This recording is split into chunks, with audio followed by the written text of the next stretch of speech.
Hi, welcome to Great Goodness. We are so excited to be here today. I'm with my partner, Karen Stewart, Hello. and my friend, and now our friend, Maya Kinney. Hello. Um, hey, so if you like what you're seeing and hearing, then be sure to like, comment, and subscribe. And if you are feeling a response to Maya's work, and I feel like you will, then put that in the comments. Like let us know what you're thinking.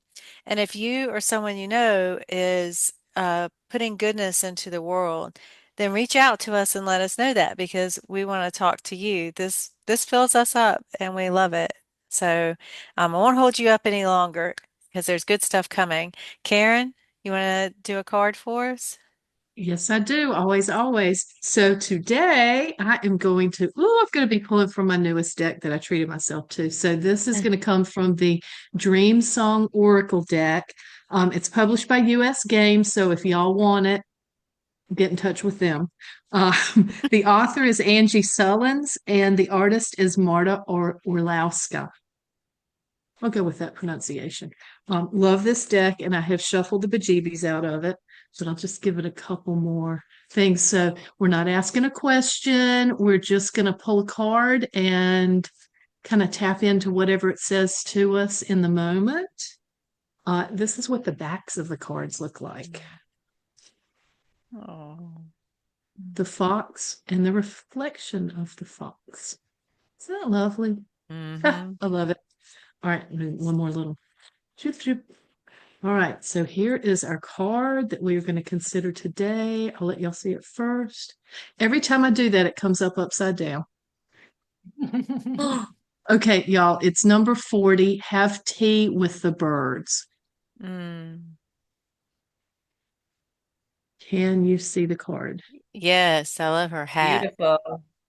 Right? Oh my goodness, she has the body of a bird, Oh, right? and the long road, it's such a long road. Right. She's so high up in the tree with that beautiful blue sky in the background and the puffy clouds that are on the move. And And there's is that, like a house or castle in the I background. think it's a white castle. All right, I'm going to take a quick peek up close. It is a white castle. Oh, there's a lot in here. There is a little bee buzzing around her cup of tea. There is a moth on sitting on the edge of the saucer, and I believe that that is a robin with a note in its beak. It's a little envelope in its beak. It makes me feel like when I see it, I think about I know life goes by very quickly. It's so brief, but it's also a long journey, especially Mm, it can be a long journey.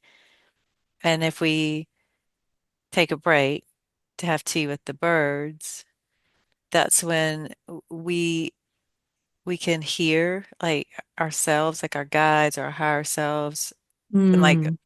a lot of people, I do think of nature or birds as guides. And so it makes me think about that invitation to on the journey to take a break and listen. And make song, make Yeah. song, be I also song. appreciate that you can't see the whole road. It's cut out of the card. Right? Mhm. Yeah, the windingness of it. And yes. Oh, I love it. I love that it's breezy, her hair is blowing, and she just it looks like such a pleasant time. That lu lush teal, is that a teal color that she is? It's very Yeah, lush. I Yeah. want that hat. I do not want that collar. I do. I don't want the collar. I don't want the collar, but it would be cool to have wings and be able to fly because it looks like she maybe could. Um, I just love the mood of this card. It's kind of pensive and just so pleasant and in the moment, right? Mm-hmm. Yeah, I do think that. I feel that. Like take a paw, take a moment to perch. I like this deck, Karen. Me too. Are I'm you feeling it. are you feeling reading Maya's bio? Yes, I am. Yes, I am. All right, here we go. Oh, Maya, I should have asked you if I'm going to pronounce your name correctly, but I'm just going to go for it. Maya Kinney? Yes, great job. Okay. All right, great. So Maya Kini. Maya was born in 1977 in Boston. She studied sculpture and literature at Reed College and went on to receive a graduate degree in metalsmithing in 2007 from Cranbrook Academy of Art. Her sculptural work and jewelry has been exhibited both nationally and internationally. Mm. She lives in the foggy hills of San Francisco, where she is a goldsmith, poet, mother of two, and educator. Her poems have appeared in Bellevue Literary Review, River Heron Review, Wildfire, Metalsmith, and Current Obsession. And we are so excited to have Maya with us today. Yeah. Yes. Thank you for being here. Yeah. Um, and so I like to share like how why you're here, like why we wanted you so much. And I was fortunate enough to meet you in an Orion workshop, and it was about plays, but I was just immediately moved by your work and your energy, really. And so I just felt connected to you, and we've exchanged some poetry, and I've actually been able to meet Maya in person, which is really cool.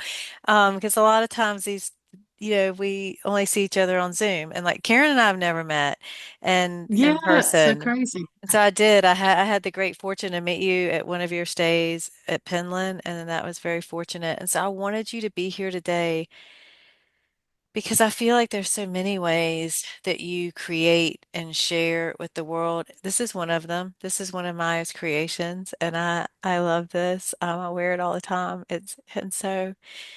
I feel like you put a special energy in your work, because there is something special about this piece that I feel when I wear it.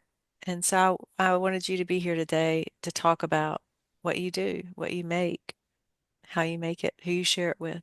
So thank you for being here. Um, I wondered if we should start. Could we start by hearing one of your poems? Would that be okay with you? Yes, absolutely. Okay. I do just want to say I I describe myself as a goldsmith. That's been maybe in the last couple of years, and one of the reasons I say goldsmith is because I feel like there is this ritual infused in the making of the work. Um, I Oh. recently took a seminar with the poet and translator Hala Liza Ghaffori on Rumi, and she just translated a book of Rumi's poems, and it's called Gold. But in that workshop, I learned that Rumi began to whirl and move because of the sound of a goldsmith's hammer. And so that sort of rhythm in the background was what actually came into his body to inspire the dance, the whirling, and then ultimately the poetry. So Oh. I found that out. I was like, oh, I'm definitely a goldsmith. Wow. Yeah. That gives So me a new appreciation for gold. yeah, and gold is such a complicated material, and I really try to address its complicated nature. It is beautiful, it is resilient, it is money, it Mhm. is Yeah. violence, it is war, it is greed, it is extraction, it's all of the things. And so, in that way, Yeah. I think it is um, a pretty close match for humanity. Yeah. Yeah. Yeah. And so is one of the things you're saying when you're saying this that when I'm experiencing an energy from your work, like just wearing your work, that you are indeed there is indeed an energy It's that something I think about when I work, and yeah. I'm not saying every single piece, but Right. single piece I make, I touch with my hands, and it is a very small operation I'm running. I don't currently have an assistant, and I'm making everything myself for the most part, with the exception of some chains here and there. Um, and and then when I make a commissioned piece, like a special ring for someone, I will often ask them for a piece of music that they are Mm. very attached to, and I will play that music while I'm either pouring the ingot or making the casting or forming the ring. It sort of depends. But I think we do set intention, right? We do infuse energy, and I also try not to work on pieces if I'm not in a great state of Yeah. mind. Um, I know, Angie, you had a long career as a massage, as a body worker, right? Mm-hmm. I'm sure that also came through when you worked on people, right? Yes, very, very much. And one of the other things I'll say about jewelry, and then I will read a poem, but there's nothing else that people wear so intimately. Mm-hmm. You know, it's on people's bodies On their potentially skin. their whole lives, on their skin. It picks up their own specific pH and body chemistry. I've seen people do really weird stuff to metal. It's fascinating. Yeah. Um, and it picks up their body heat, and it just goes with them through life in this very kind of quiet way, that not even your best pair of fancy shoes that are made in Italy and well crafted are not going to last a lifetime. Yeah. No. So Um, well, that's okay. So now we have to ask you questions about this. So I have a that's question. great. Did you always approach it this way? Is this something that built for you, or what's your relationship been over time? Well, I began working with gold when I started making commitment rings for people. So there was already this attachment to ritual because people were using them to get married, or commit to one another. And that was in 2003. I think I made my first set of wedding rings with gold and diamonds and that the whole thing. Um, then in graduate school, I was given by my father my Indian grandmother's purse. So I'm a bicultural kid. My dad came from Southern India. Jewelry is very important and very tied to ritual in Southern India and lots of other places.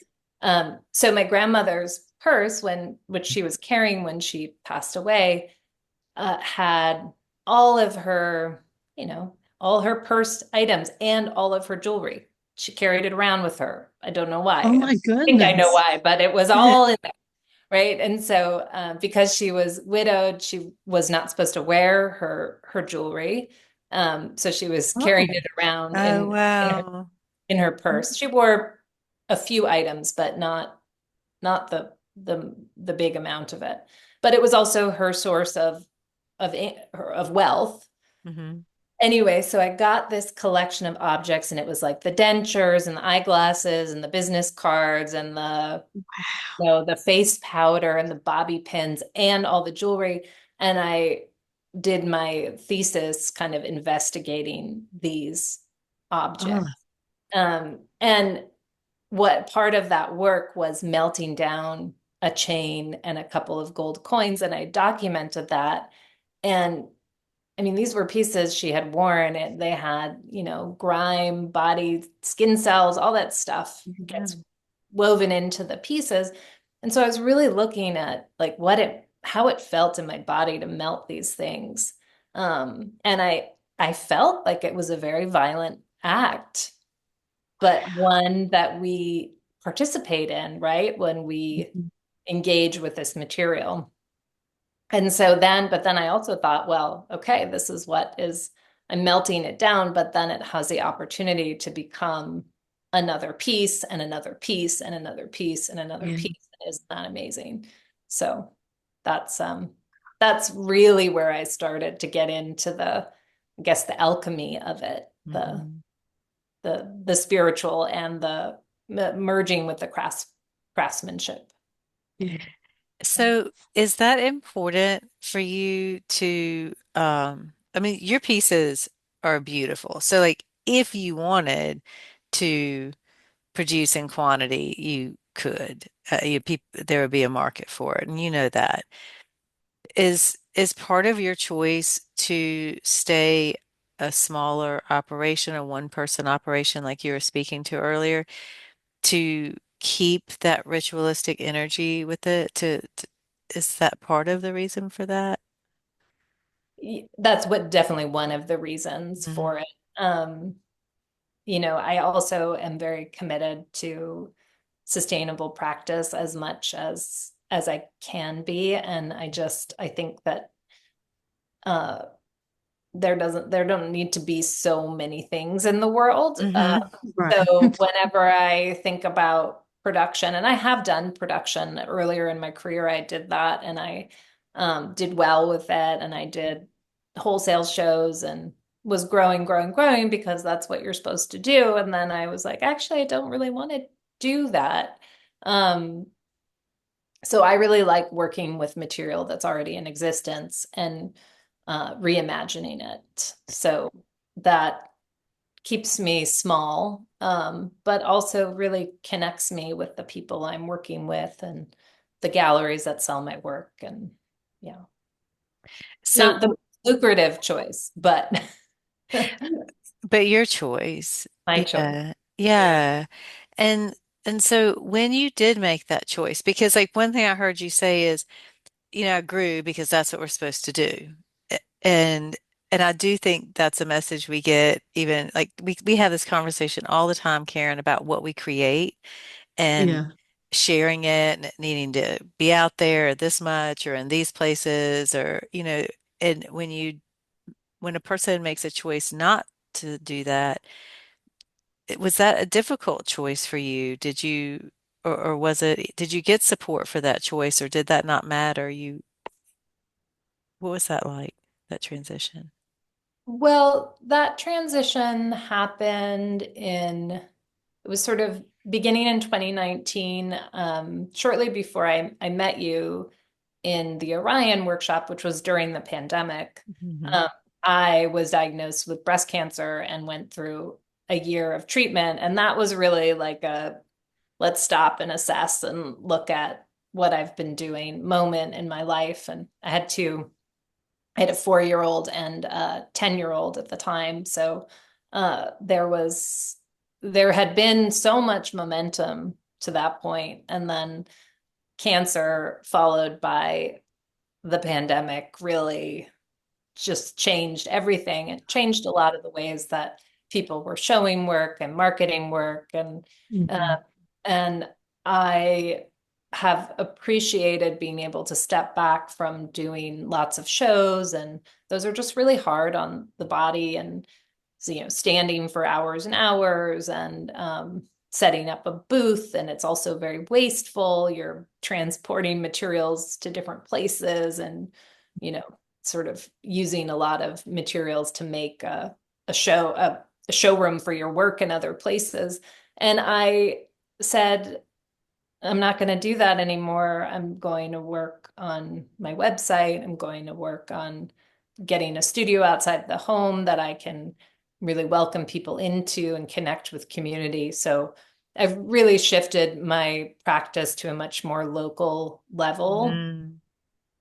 And I live in San Francisco, so there are people coming from all over. I'm very fortunate to be able to do that.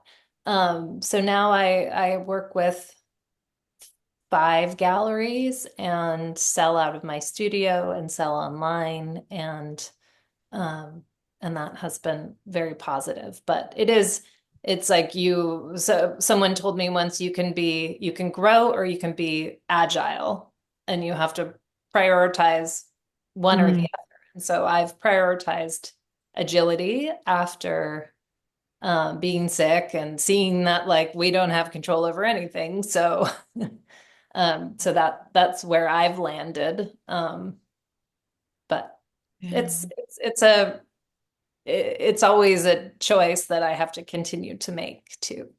Okay. Yeah, thank you for sharing that. I mean, I knew I know. that.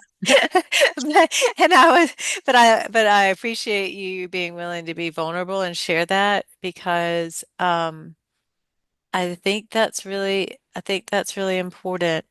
Um, that how we create is positive, or that's not really the word I want to use, nurturing for us in all ways, so that the creating doesn't doesn't wound us and in some way injure us in some way or take from us. And so talking about reassessing everything, and if this is hard on me, is this really what I want? I think that's a really important conversation, and I appreciate you sharing that. Thank you.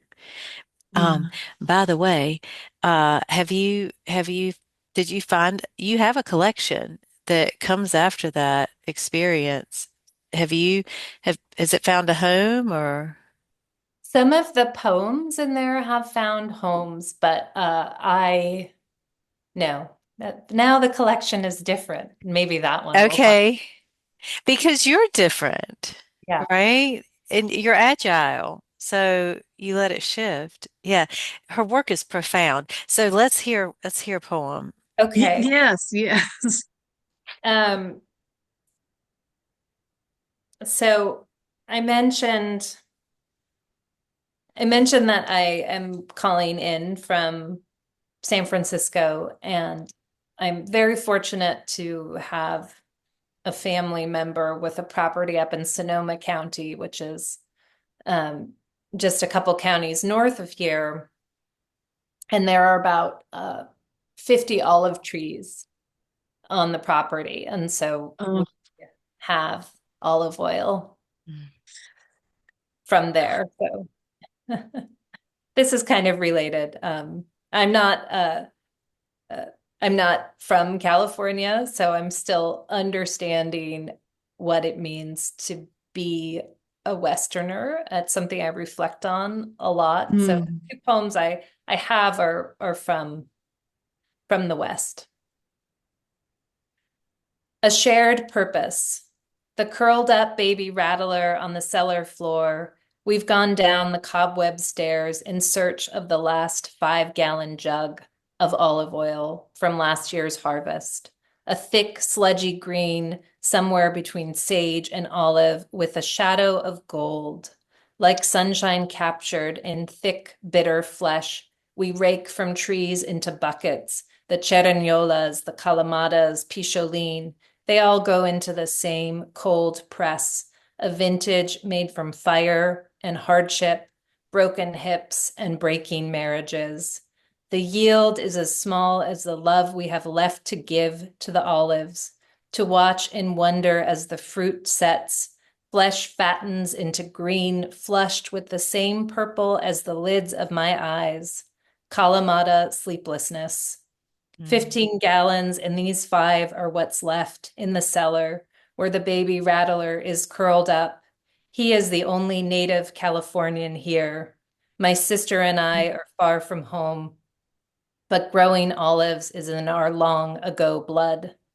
I snap a photo, use Google Lens to confirm the deadliness of this innocent child while it lies there dormant and probably lost and hungry. I find a shovel. She creeps up like a shadow. My sister, a mother, lands the first shovel blow. The baby snake begins to writhe, to show us it lives, to show us we are killing things. We are killing things. Oh, Oh. wow. Sorry, I should have given you all a warning for Oh, No, no, killing no, no, animals. no, no. no I love warnings in it. poems. Yeah, I actually deeply appreciate the magic of a poem that can lull It me just, in yeah. and then and then change me Hmm. in a way I did not expect. And Yeah. that's what your poem did. I mean, I'd Yeah. almost like to hear it again, but I know I shouldn't ask for that, so I won't. Um, because the the colors and the sounds, and honestly, at first, Baby Rattler, because I wasn't sure. Like at first, I was picturing a baby rattle, and it took time for me to Oh, go, wait a minute, and I was like, because yeah, and I thought it was so amazing, all of the history, and like when you were talking about the press and like broken hips and breaking marriages and yeah. the small amount of love left to give to the olives. Like I love that part. Hmm. Like yeah, I could feel even at that point I could feel like generations. And then when you went on, say, that you and your sister aren't from here or aren't you're all I don't remember quite how you said it, but that the olive oil is in your blood from long ago. And so Yeah, I all the love that. things you Love brought that line. together, right? Yeah. I Yeah, the poem just, it's like it just kept opening itself up the further yes. in. And I was just like, I'm all in there. I'm like, oh, thank you so much for inviting me in. And it just kept going. And then when it returns back to the baby rattler, I'm like, and that is a thing that needed to be done. It's just, it's like, oh, there you go. And we are killing It's like I things. was just, yeah, it's, hmm. And we That was are. an amazing journey through that poem. Oh, thank you It, all. it, it really, oh my goodness. I mean, Yeah. always it's always so helpful for me to read, to offer poems, and um so thank you for giving me an opportunity. And I think so much so olives, fruit, I think like many fruit trees have boom years and bust years. And so Yeah. that year was particularly low, a very low yield of oil. And it had also just been such a stressful year for everyone. I thought, oh, wow, the olive trees, they know. And I mean, of course, they're stressed by drought and by all the fires Right. and lots of other things that we probably don't know are, are, are causing the yield to be smaller. So.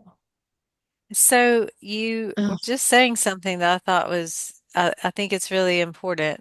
And I feel like this is what you're saying, that when you share your poems, and then you can hear how someone experiences them, and that is valuable. Is that what you were speaking to? Or Absolutely. okay, An okay, incredible gift to receive from people, to yeah. read and to both be able to watch you take the poem in and then to receive feedback. I mean, yeah.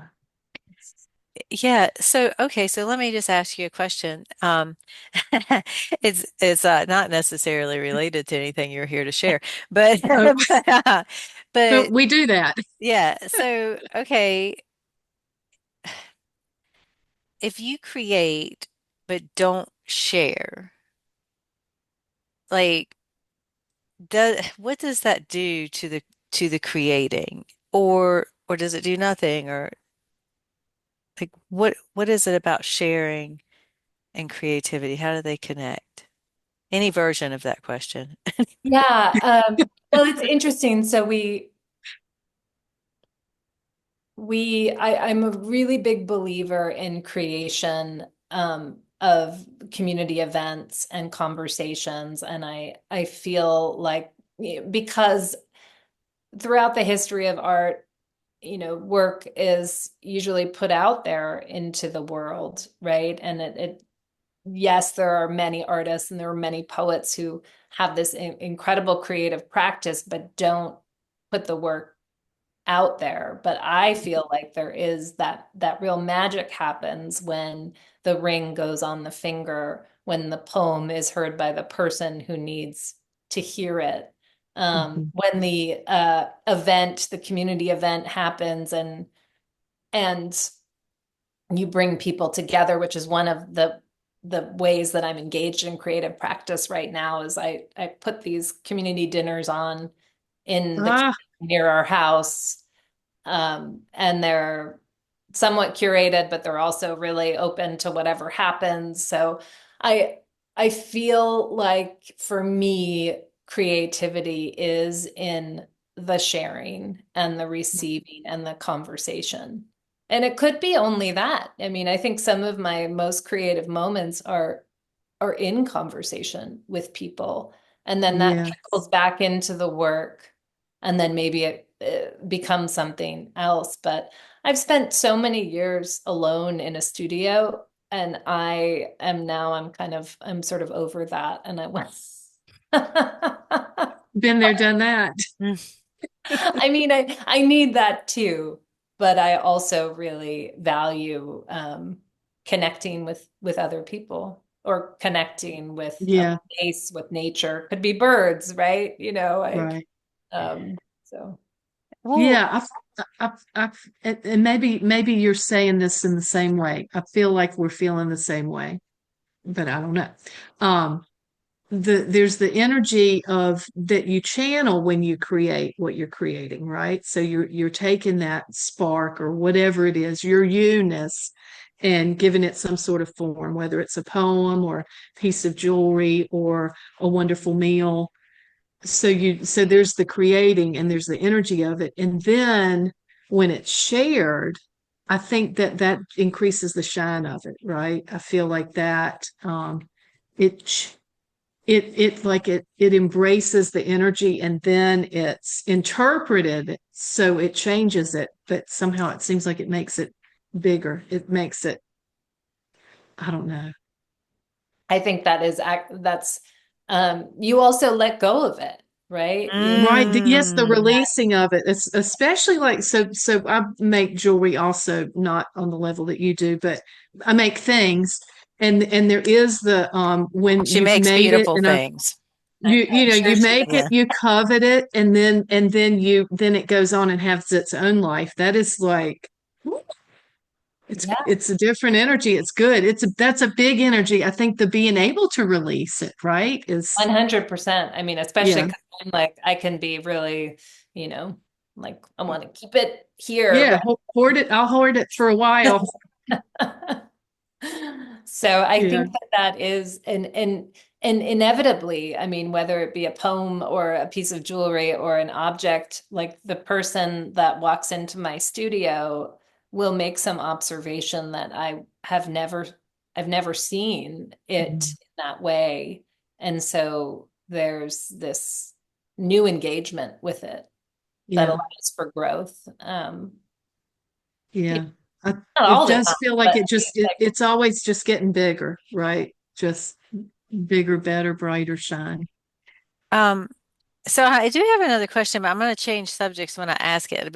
So I was wondering if did you, I know you told me this, but did you want to share some images of your jewelry since we are talking about that? Or I will see. So I have some of them up. okay. Do you have the one, Angie, that is all the objects on the table? I had just emailed it to you. I Um, I don't have or that one maybe yet, but the moth piece. I do have that. And but look, let me see. Okay, I can do this one.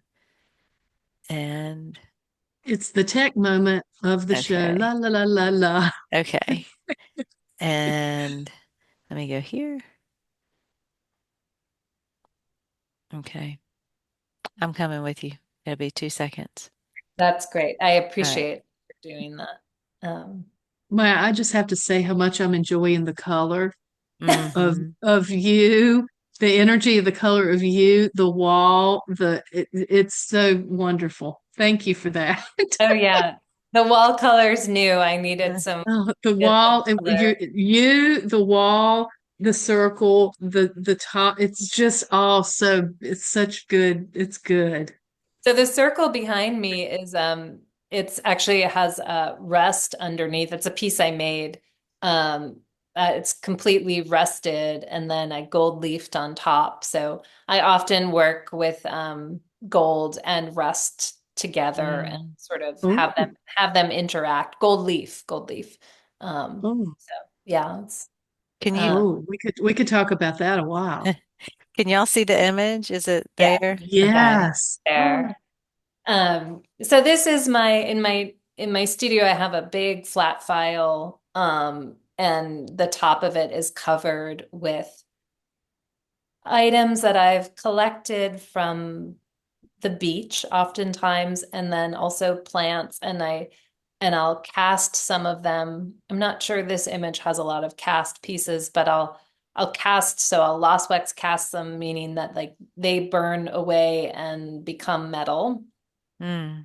And then I sort of weave those into the installation of the objects. And part of this is a practice for me, is like creating arrangements and relationships between different objects on the table. It's almost like a mhm. way, uh, it's almost like a quick drawing practice or something, right? Like, well, I'll come in, I'll need to understand things again, and I'll completely reconfigure the things on the table. Yeah. Um, Yes. so much of my time, I spend a lot of time at the beach. I love all the textures of the beach. I just appreciate so much looking in tide pools, collecting things, feeling. I swim in the cold, cold water of the bay, and and I feel really fortunate to connect with that energy, which is also a scary energy to me. As a someone who grew up on the Atlantic, on like the Mhm. Cape Cod, It's very sheltered different. bay, it's very different Yeah. to be out Mhm. in the Pacific. Yeah. So I think that this is also just on the subject of creative practice and different ways of approaching it. This table is like sometimes that is as creative as I've felt all day, is like creating a new relationship between objects. Sometimes people walk into my studio, they leave me things they've found. Or sometimes my children will come in and rearrange everything, and I'll give them a task like arrange it all by color or arrange it all, Mm. by texture or something. And so it's a fun addition. I have made series where I'm working with these textures, but it's where things stay playful. Um, Mm. yeah. I Uh, totally get that. That's a happy maker right there. I think that's a happy maker. Oh gosh. And do you want me to share the moths? Can I do that? oh, sure, please go Okay. right Okay. ahead. Okay. And these are all, we're talking more like sculpture, Mhm. creative practice, a little less jewelry. The jewelry you can see on my website pretty well Oh, represented. And that Uh, website will be down below in the About Us section. wow. so this is a piece I made in 2019. I had a 3-person show, and this was right after I was in the midst of cancer treatment. So I had sort of shifted. I made these wall pieces. These are enameled steel moths that I cut by hand, and they're on a panel. Lots of times I'll work directly on the wall, but these were for a gallery, so I decided to work on panels. But and they're attached with insect pins that I sort of fabricated myself, and so they have a little bit of shadow because they're 3-dimensional. It's not super visible in the photograph, but Oh, the other aspect of place, of course, is California is such a dynamic place and people coming in um the the communities that we create through migration and movement and the natural movements of people versus the restricted movements that borders represent. Hmm. So I'm very connected to the winged creatures. Very special that, we started this conversation with a bird. Hmm. Um, Right. and how and a moth actually in the card. Hmm. So this is a piece that is really about human migration. Mm. Oh, I love that. Yeah. And I can see the shadows, and I think Hmm. that's meaningful that they exist, the shadows. Um, okay. I want you to read another poem before we end. We are getting close, but I want to ask you a question. I don't think it was in your bio, and you may not really be expecting to talk about it, but you Surprise. you are you are pursuing another program right now in library science. I Is that am. I just finished yesterday you my did? no, Congratulations! no, Oh my not gosh. my degree, not my degree, Okay. my Uh, my semester. My semester. Still, But I was congratulations. excited. This definitely did anything. Yay. So, okay, how does that work with your ideas about creativity or about with your creativity? Like what is this pursuit about? So I decided to go back to school. I was because I love school, first of Hmm. all. Me too. So it wasn't a hard sell. But after 20 years in a jewelry studio, it's hard on the body. It's also pretty solitary, and I've really been connecting more with community and community art practice. Um, my first degree looked at was I looked at a manuscript from the late 1500s in what we now call Mexico. So like you give me a room full of dusty books and I'm happy. Hmm. So Right. originally it was like to work in archives and sort of merge my art background with my um, with my library school practice. Um, and I do really still respond to that. But then this past semester, I took a class that was really focused around participatory service and all the ways that public libraries, especially, are changing and morphing and responding to this particular moment. And I feel very proud and very hopeful within this field that, we're providing free, accessible programming and places to people of all walks of life. And, Hmm. um, libraries are conveniently situated in many, many, many communities. And so we can maybe use them to affect change on a local level and, connect people, right? I think Mhm.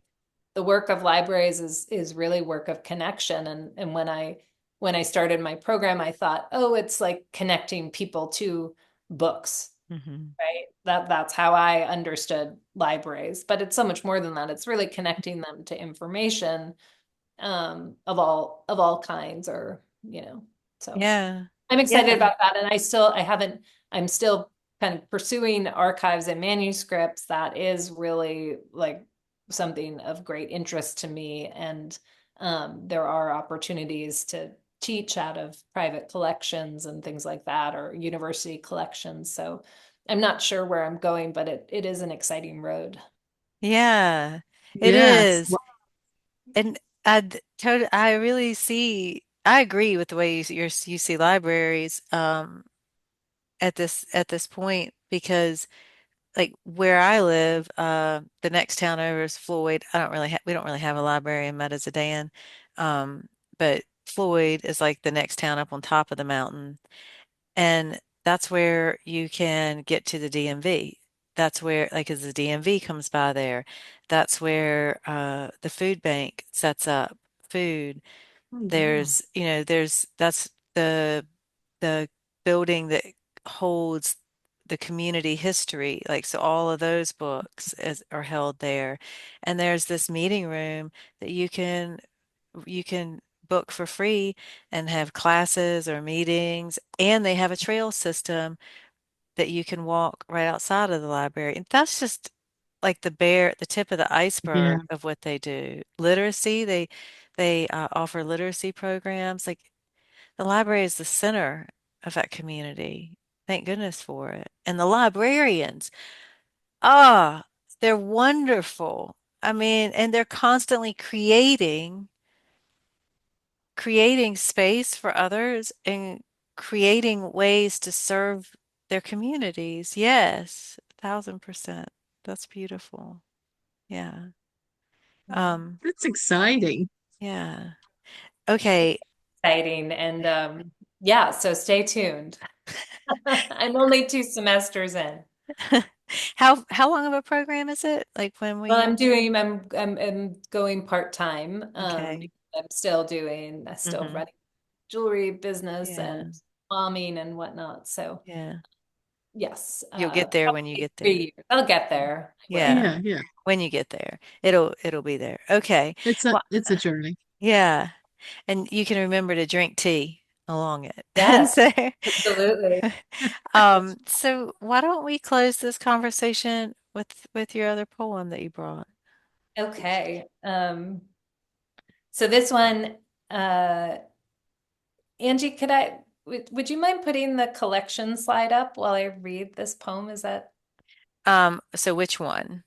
the the second one that you, Okay. it doesn't actually matter. It's just, Okay. Yeah, let me do that. so this one's called Indian Island, Washington, and it's very new. I wrote it just a few weeks ago. Water shoots from shore. Signs of clams startle us each time.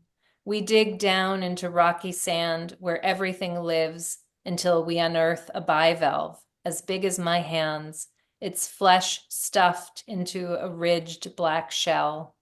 A momentary trophy taken from sea, from sand.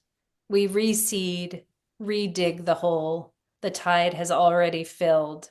We return our clam to the mire, where barnacles and aggregate anemones encrust rocks, jewel upon jewel. Millions of mouths drink the tide, filter feed life. Oh, to open my mouth and drink what comes, to let my spun silk nets catch and release the day. Phytoplankton, algal bloom, glittering sunlight, to drift, to quake with moonlight. Mm. Oh, Did that mm, jade come from Washington? The Is jade. that jade the green down at the bottom, or is that sea It's glass? sea glass. Okay. Okay. Yeah, I don't think that photo precedes my trip to Washington. Okay. Okay. My nephew's in wood and boat building school on the Olympic National Peninsula, and Yeah. we went up and visited him, and it just was such an incredible place. I'd never spent time there, Nice. and I had never been on a beach so covered in life. Yeah. oh, yeah.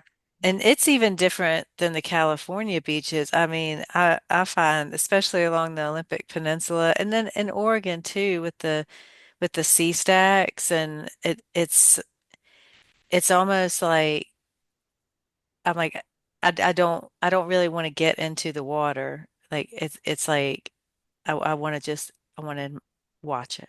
I want to observe it because it really makes you feel like it's too powerful for me. Yeah. Like Mm.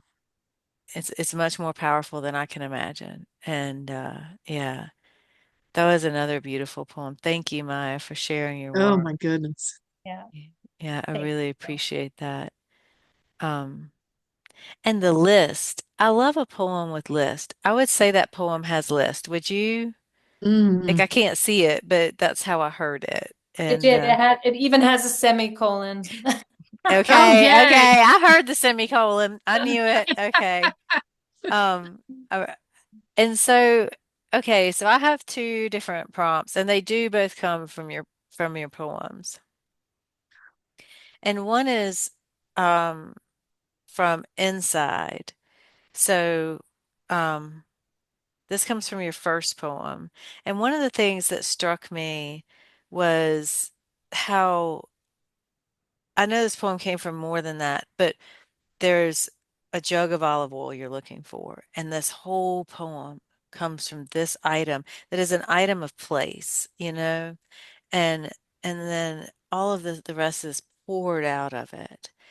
And so it made me think when I was hearing you read that, like that would be a good exercise if we were to look around us, look around in our space and pick pick an item. Ideally, it would be an item from where you are, you know, or somewhere near you or somewhere you have a connection to, from a place that you have a connection to. And let start the poem with that item, but then follow that item to its sense of place, to where it comes from. Like really follow it to its origin and then beyond. Because I feel like you did that with that olive oil. I mean, you Yeah. and that so that was my first prompt. And that's as narrow as I'm going to get it for you. So, so um and That's then a pretty wide narrow. I like that. The wide pick narrow. pick that item and follow it to its origin and then beyond. I mean, wouldn't that be interesting to pick one item and Mhm. write into it in that way?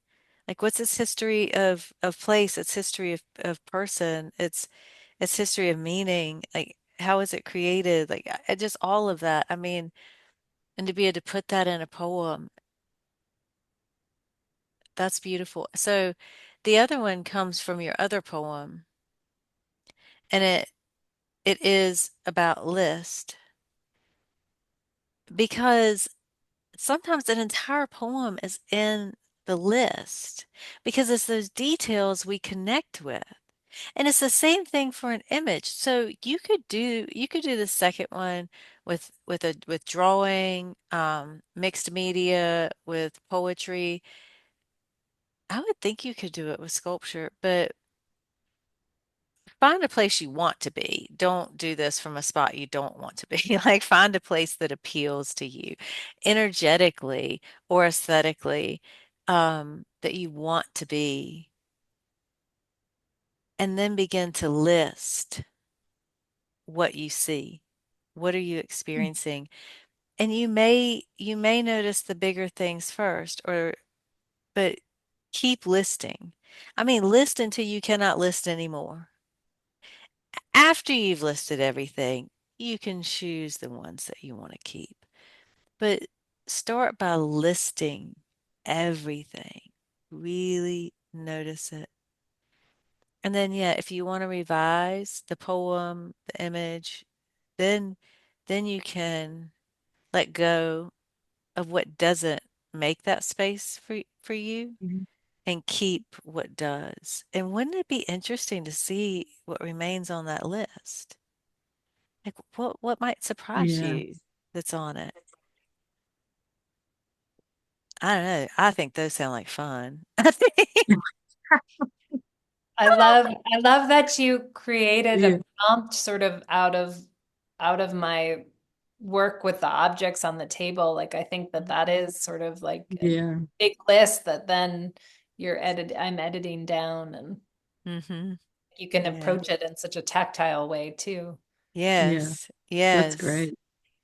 Well, it has been wonderful, Maya. I wish it could Oh, go on and on and on. Thank you so much for taking time to be with us today. This was just such a joy. Thank you for the conversation, and um yeah, I it really was appreciate it. fabulous. Yeah.